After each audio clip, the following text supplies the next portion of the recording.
Macam I cerah sikit. Tapi tak cerah lah buat benda tu. Lepas tu nak pergi situ I kena tukar colour foundation dah ni. Tengok tangan I pun, ya Allah. Tak, dia macam Cantik, I am tan pretty. manis I am gitu. pretty. Pulau W kat mana? Pulau W di Aceh. Aceh. Okay, so apa yang kita belajar kat Aceh? ACEH stands for something.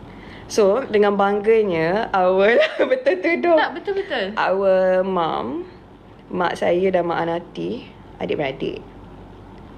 Atuk kita orang asalnya Aceh.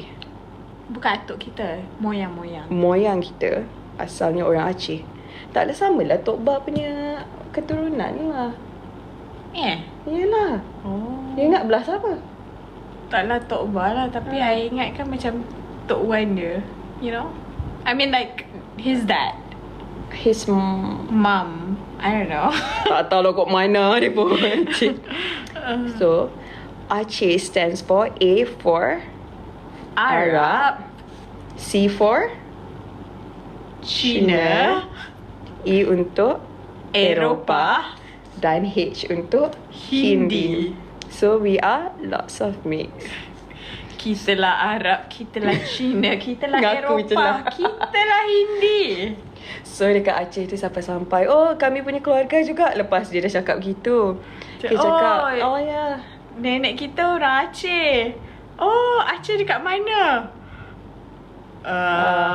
Saya pun tak pasti.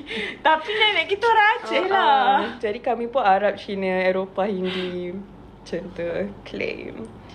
But amazing, Aceh is beautiful. Dia very Islamic, which we love.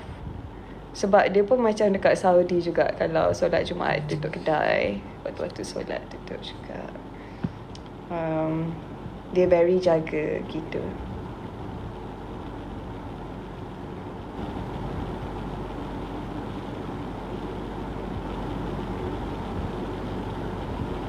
Patutlah wah, betul lah. Ayah ni nak kena. Aduh, meriah. Betul. Memang Allah cakap dah tak betul. Korang 10 minit lagi nak pergi tidur dah. Janji tidur. Gurau je. Tahun depan patut lawa kan? Siapa? Cik buat tanya. Ya, so Alhamdulillah Kita Hawa nak ambil diberikan kesempatan keturunan yang cantik. Bukan. Kau pula tak habis lagi. Tak, sebenarnya